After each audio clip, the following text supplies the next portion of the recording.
But that's what I'm saying. You can start talking about Michael, and that leads you to another band. That leads you to another band. Then you always talk about who works with who, and you know. Well, it's all on there. I was just saying it. I know, but my phone is going to videotape it so I can put it on the YouTube channel. All right, everybody. So we're going to do that now. Tinkle wants a history lesson about metal. And, I have something else coming up for you guys. Very cool. All right, Michael, Kim, love you. Bye, everybody. We'll talk to you later. Okay. So, I wish that this had a thing on it, but I gave you a bunch of this metal class. Somewhere in here, there's another, there's sticker pads with metal plates on them. Okay, so start anywhere. What do you want? You got to give me something. Well, you were talking about Van Halen. All right. Well, no. Last night, here's one. Steve Aughieri. I don't know. Steve Aughieri. He was the singer in a band called Tall Stories up in New York, and Danny, the singer for Tyketto, I guess he had quit or had moved out or something. So the guys from Tyketto called, and they had a show or two to do, and Jimmy was out, so they called me. I was playing bass for them, and they had Steve Aughieri from Tall Stories. Okay. So Steve, then he goes out, and Tracy last night was talking about he saw Journey with Steve Aughieri as the singer. So Steve went on to be the singer for Journey. Okay. Didn't work out. He's a great guy. His Journey was floundering. You know, there was no, what's his name? What's the guy? Steve. What's the singer for Journey? What's his name? Oh, Steve Perry. Steve Perry. There's so many Steves. Well, you went to Aerosmith because Perry. Joe Perry. Yes, Aerosmith. exactly. All right, I do that. All right. Okay. Steve Perry was sick, so he was out. He wasn't doing it anymore. He retired. And we honestly love Steve Perry. Sorry about that. Okay, go. Well, and this whole thing is 6 degrees of separation between us and everybody else. So I played with Steve as a singer for that. So he went on Journey, then he retired from that, and then now he's working in New York with Marge Raymond in her band. They sing together. Marge. And Marge was the backing vocalist for ELO, for Aerosmith, for a ton of bands. And her story is really cool. Yeah, and then she wound up getting this huge record deal, and one of the guys in her band was Jimmy Crespo, who later replaced Joe Perry in Aerosmith. And they had I forget the name of the band. I think it was Flame. They won some album cover of the year award thing, and great Fireball, the singer, and she's our buddy. And what else was the tie-in? I think that's all the Steve Aughieri tie-ins. So that goes. Oh, and then Randy Jackson replaced. Was it Ross Valerie? Ross Valerie, I think, was the bass player for Journey. He was replaced by Randy Jackson, who played bass on Twinkle's first album. And Randy Jackson, believe it or not, a lot of people don't know, also played bass for Whitesnake for a little bit. I didn't know that. Big black guy playing bass for Whitesnake.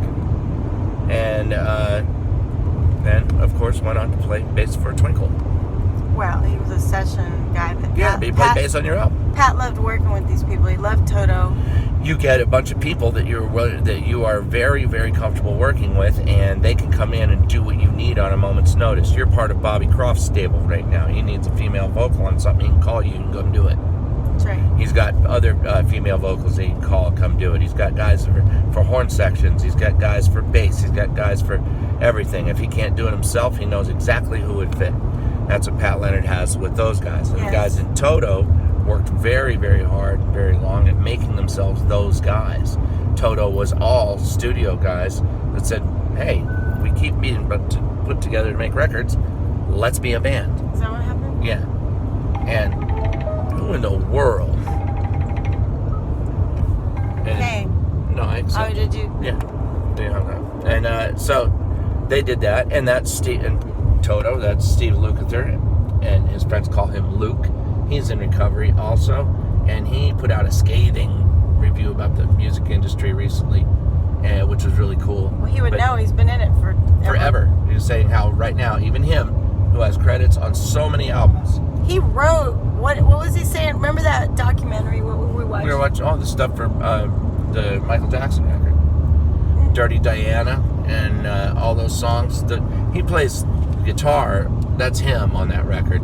And then they got Eddie Van Halen to come in to do the Beat It solo. But I mean, remember we were watching about the session guys that end up working on huge tours, and then the next one, Hired Gun. Hired Gun. That was the movie. name If of you it. haven't seen it, watch it. That's a good documentary. There's a ton of great You'll see that the rock guy, and roll documentaries Taylor out Swift's there. guitar player, or whoever it was, he's like, okay, I've been with her for 5 years now. I'm gonna get married and buy a house. So she does, and with no phone call, no nothing, Taylor Swift doesn't even say goodbye, nothing. Just gets a text from everybody in her music world, gets a text from her management. Taylor's changing directions, and she will be, your services are no longer required. We thank you for your service and wish you the very best of the future. And it's like, that becomes the No norm. money. That's the norm. Done. You know? And right then, no retirement, no severance check, no nothing. You're just now broke. There's You're no a money hired coming in. gun, period. And we know friends of ours like that have moved to Florida, because Florida's great because you can work for a living as a musician. You can work year round. There's no winter. Yeah, and there's, tons of There is restaurants winter. and It's not theaters cold. and venues and stuff like that. So it's a great place for musicians to live because we get to work all the time. When I was younger, I thought, oh, who stays in the same city they were born in, right? I was born in Sarasota, Florida, which back then was this gorgeous, amazing I little lived all over the cultural town. Tony was busy hopping around because he was a Army brat. Air Force brat.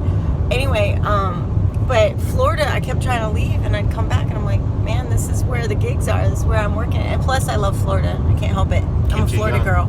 It does, man. I Humidity. love Colorado. I love it out west, but you get out there, it's like 50-year-old people look like they're 80. I look like the Crypt Keeper out there. I did in my 30s. I was like, what happened? And my voice wouldn't work, and your nose bleeds in the morning. Like, forget it. But I totally appreciate it out there. I love California. beautiful. I love it out west. But for Florida, It's beautiful to visit. But I just love working as a musician. I love stories about musicians, and I love artists in general, because to be an artist, these people have gone through hardships. They have perseverance. They've got, the industry changes and melds. And just like we're talking about, even if you're at the top of the game will change, and now you're no longer at the top. And Jimmy DeLisi, some people who don't I've survive been in that. 5 bands with now.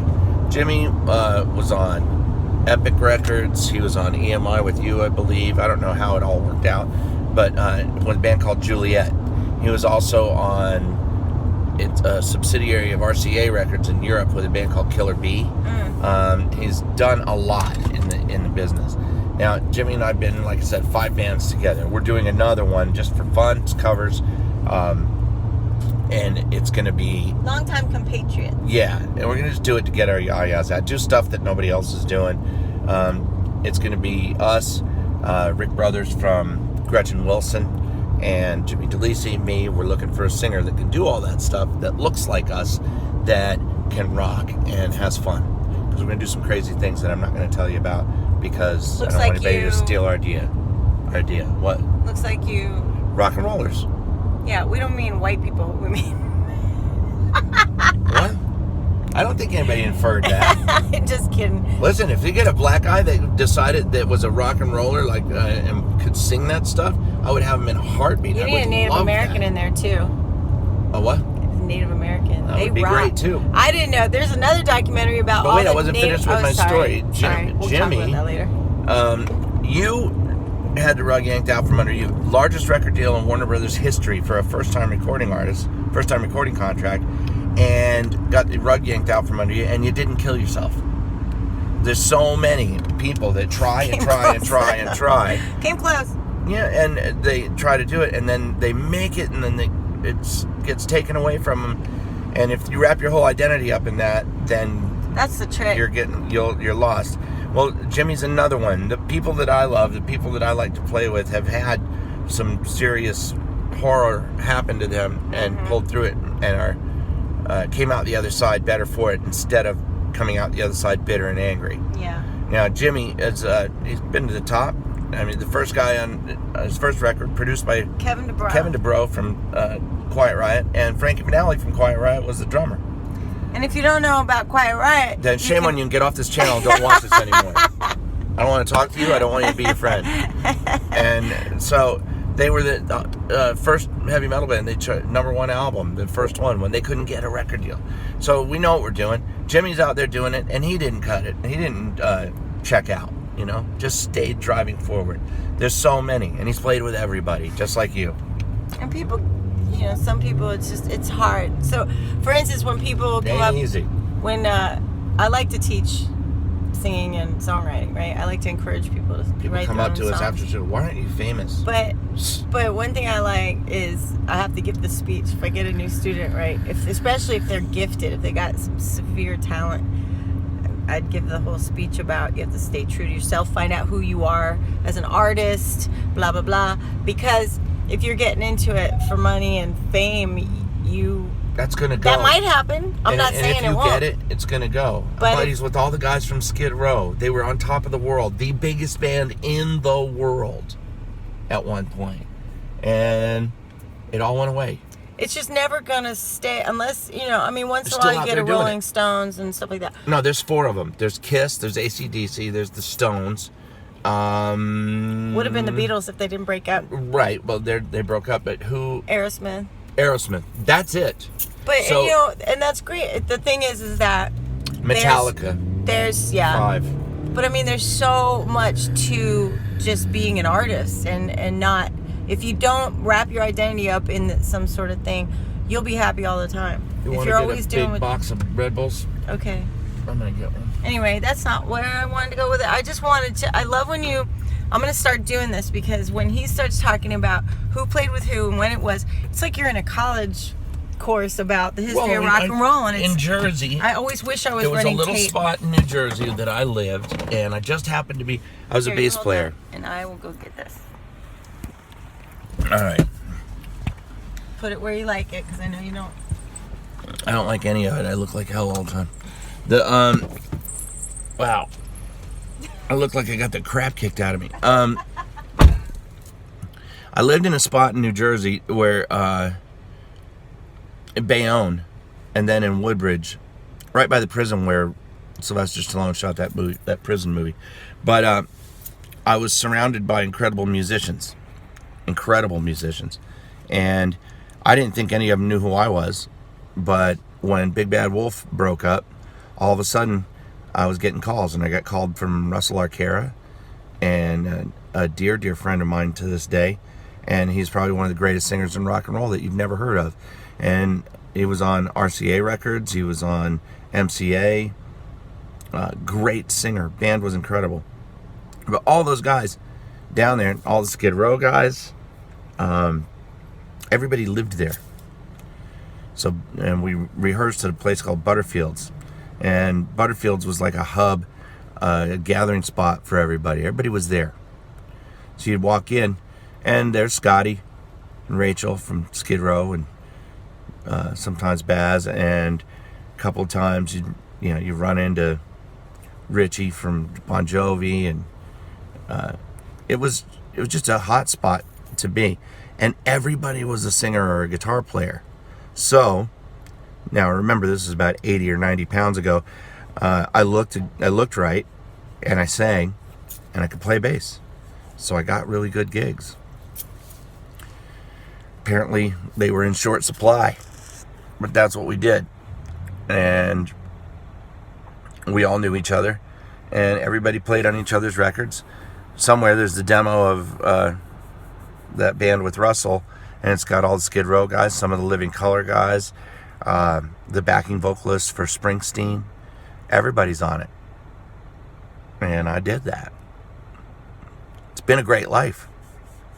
I'm not bragging. I never made a dime. But it's been a great life. That's not true. I've made money at it. I've made a living at it. A meager living, but I made a living being a professional musician since I went on tour directly out of high school. And I don't know what else she wants me to say on this, so I'm going to sign off for right now, and we'll pick it up again another time. All right? Peace, folks.